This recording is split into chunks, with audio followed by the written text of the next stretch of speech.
Sejam bem-vindos. Eu sou o Chafir Rime Filho e esse é o Chá de Gestão, um espaço para compartilharmos conhecimentos, habilidades e atitudes.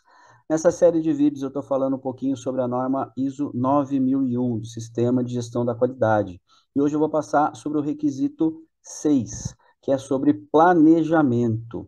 A norma ISO, ou as normas ISO, elas são compostas basicamente dentro de um ciclo PDCA, né, que é o ciclo de melhoria contínua. Então, nós temos o planejamento, a fase da execução, a fase da checagem e a fase das ações para melhorar o que precisa ser melhorado dentro desse ciclo. E o item 6, né, o requisito 6, ele está dentro ainda da fase de planejamento, como o próprio nome já diz. O ponto 6.1, né, o item 6.1, ações para abordar riscos e oportunidades. Aqui a gente deve detectar quais são os riscos potenciais e que afetem as partes interessadas. A gente já descreveu quais são as partes interessadas lá atrás, no requisito número 4, né, onde a gente colocou lá quais são as partes interessadas, clientes, fornecedores, colaboradores, as suas expectativas, o que elas esperam dentro da empresa, também as maneiras de comunicação com elas, e agora a gente tem que detectar quais são os riscos inerentes a essas partes interessadas, ou os riscos dos meus processos que podem afetar o sistema de gestão da qualidade como um todo e, consequentemente, as partes interessadas na minha empresa.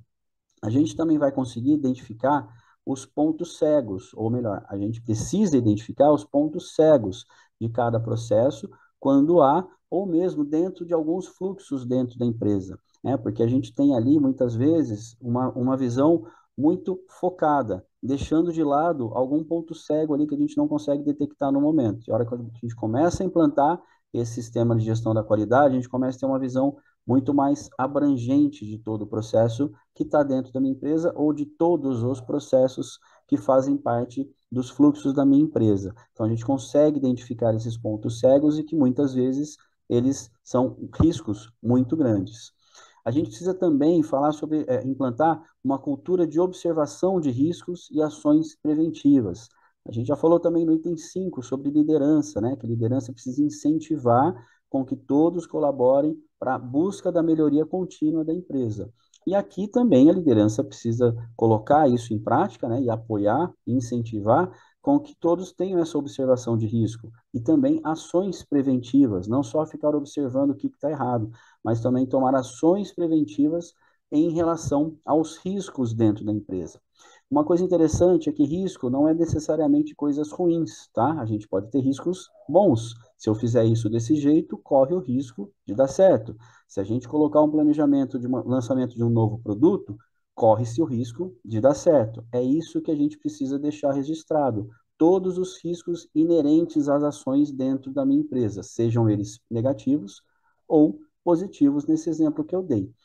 Então, tem uma frase que eu acho muito interessante, que é: o maior risco é a empresa não saber quais os riscos que ela corre, porque ela pode incorrer em muitos erros, não sabendo quais são os riscos. Ela vai deixar de tomar ações preventivas, e com isso pode ter uma perda muito grande, um retrabalho muito grande, investimentos que foram feitos e que não foram para frente, justamente pela falta de prevenção ou mesmo de detecção de quais são os riscos inerentes aos fluxos, né, aos processos dentro da minha empresa. No 6.2, a gente tem objetivos da qualidade e os planejamentos para alcançá-los. Aqui a empresa deve estabelecer os objetivos pertinentes ao negócio, evidentemente, o que está dentro ali das suas ações, dentro do seu produto ou serviço que vai ser entregue e que esteja dentro lá do contexto, o que vai estar dentro da política de qualidade e também dentro do escopo do sistema de gestão da qualidade. O que eu coloquei lá atrás na definição do escopo? Lá também no requisito 4. Qual foi o escopo que eu determinei para que seja implantado o meu sistema de gestão da qualidade? Vai entrar aqui também, né? Quais são os objetivos pertinentes para acontecer ou para se alcançar dentro daquele escopo que eu já havia determinado antes.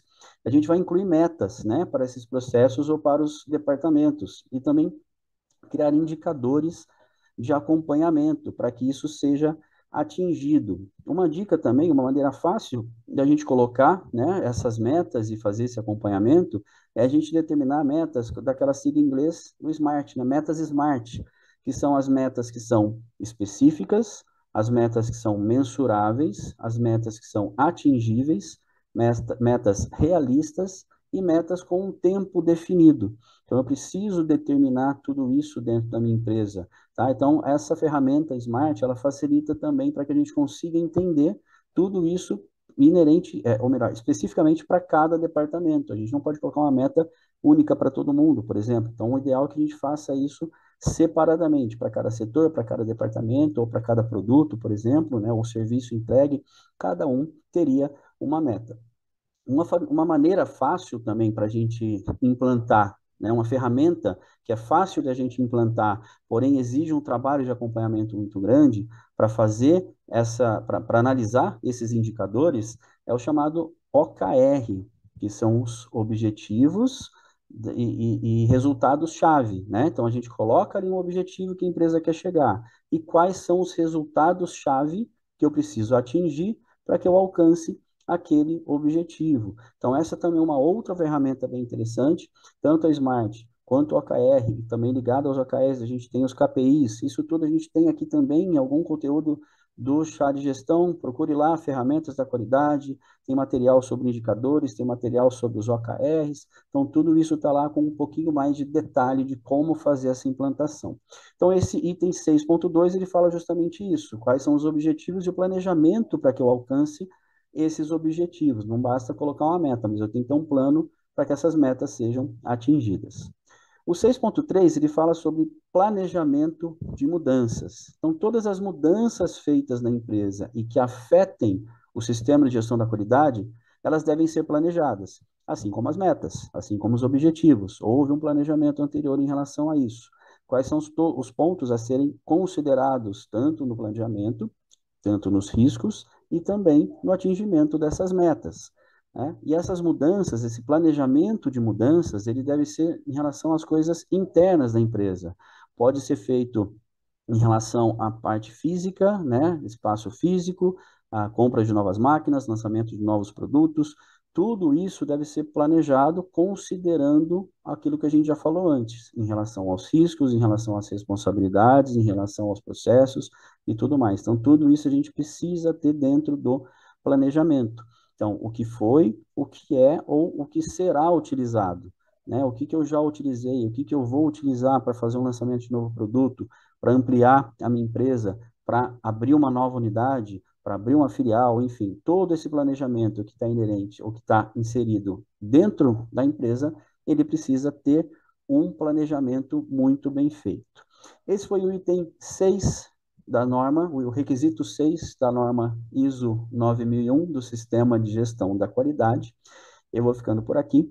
Se você precisar de ajuda para implantar o sistema de gestão da qualidade para certificação ISO dentro da sua empresa, é só nos contatar através das redes sociais da agência de gestão, do site da agência de gestão, do YouTube, do Spotify. Todos os conteúdos do Chá de Gestão ficam disponíveis lá. E eu fico por aqui.